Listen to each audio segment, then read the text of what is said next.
Hello दोस्तों, कैसे हैं आप। उम्मीद करती हूँ आप सभी बहुत अच्छे होंगे। चलिए जानते हैं अपनी आज की कहानी के बारे में। एक पिता ने अपनी बेटी की सगाई करवाई। लड़का अच्छे घर से था तो पिता बहुत खुश थे। लड़के और लड़के के माता पिता का स्वभाव बड़ा अच्छा था तो पिता के सिर से बड़ा बोझ उतर गया।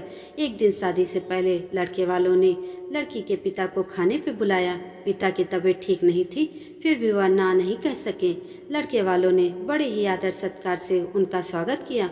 फिर लड़की के पिता के लिए चाय आई। शुगर की वजह से लड़की के पिता को चीनी वाली चाय से दूर रहने को कहा गया था, लेकिन लड़की के होने वाले ससुराल में थे तो चुप रहकर चाय हाथ में ले ली। चाय की पहली चुस्की लेते ही वह चौंक से गए। चाय में चीनी बिल्कुल ही नहीं थी और इलायची भी डली हुई थी। वह सोच में पड़ गए कि यह लोग भी हमारी जैसी ही चाय पीते हैं।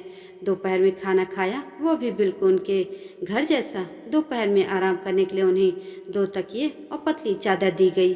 उनके उठते ही उन्हें सौंफ का पानी पीने के लिए दिया गया।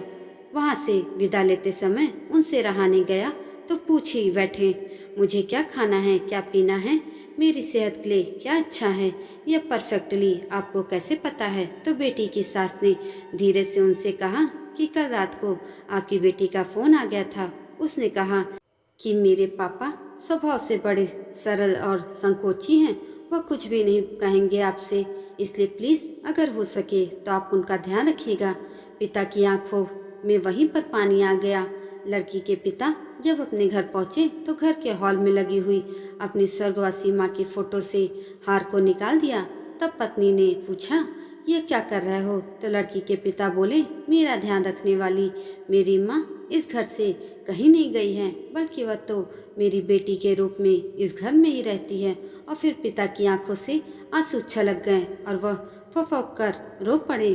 दुनिया में सब कहते हैं ना कि बेटी है एक दिन इस घर को छोड़कर चली जाएगी, मगर मैं दुनिया के सभी माँ बाप को ये कहना चाहता हूँ कि बेटी कभी अपने माँ बाप के घर से नहीं जाती, बल्कि वह हमेशा उनके दिल में ही रहती है।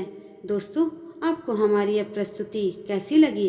अपने अनमोल विचार कमेंट में ज़रूर दीजिएगा और ऐसी ही दिलचस्प मार्मिक प्रेरणादायक कहानी के लिए मेरे चैनल को भी सब्सक्राइब जरूर करिएगा। धन्यवाद।